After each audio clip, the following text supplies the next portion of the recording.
Welcome to Dano Does Things. I'm Dano, and this week I'm picking up cross stitch for the very first time.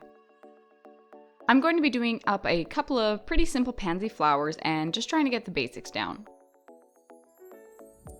For this project, I am using some 6-strand embroidery thread in a variety of colors, a 5-inch bamboo hoop, some 14-count Aida cloth, which is an open weave fabric for stitching on, an embroidery needle, and some mini scissors, which are nice to have but definitely not necessary. I'm also following a free pattern that I found online, which I'll link to below.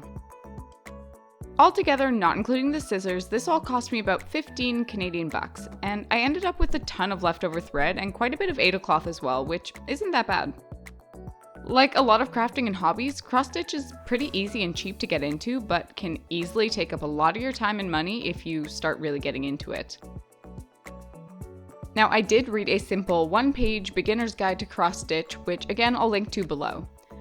To do simple projects, you don't need to learn a lot of techniques. In fact, I think the most important thing that I learned was that you don't just use the whole thread to cross stitch. You have to look at your pattern because a lot of them just use 2 strands of a 6-strand thread, so you have to pull 2 apart from the others and just use those 2. I don't think I would have assumed that on my own, and that would have resulted in my cross stitch being really bulky and kind of hard to do. For this project, the only stitch that I'm using is the basic cross stitch, which consists of 2 stitches that are crossed, hence the name. In this demo here, you can see that I'm bringing my needle up diagonally from bottom left to top right, and then I finish the stitch by going diagonally from the bottom right to the top left, and that is 1 cross stitch. However, I'm always looking to make things easier for myself, so I'm also working in rows, which you can see a demo of here as well. Basically, I'm just doing all the left to right stitches in a line first, then going back and doing all the right to left stitches.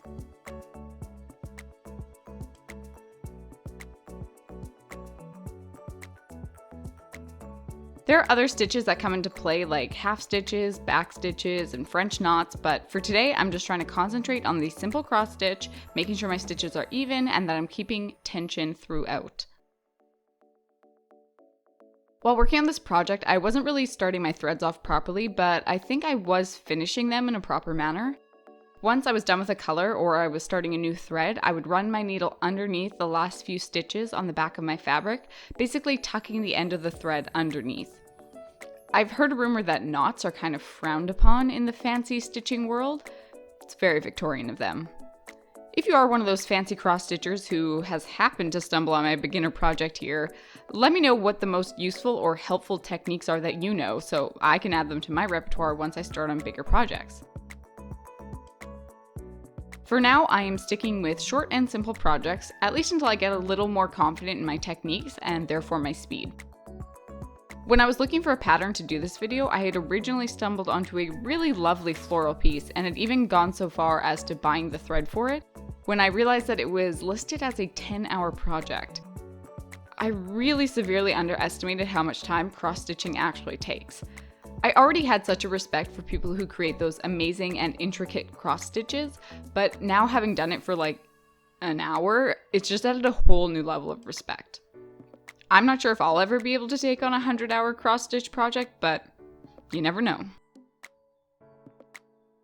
The original pattern for this project features a whole bunch of other pansies, but for a learning day, I'm going to stick with just 2 and a couple of leaves for good measure.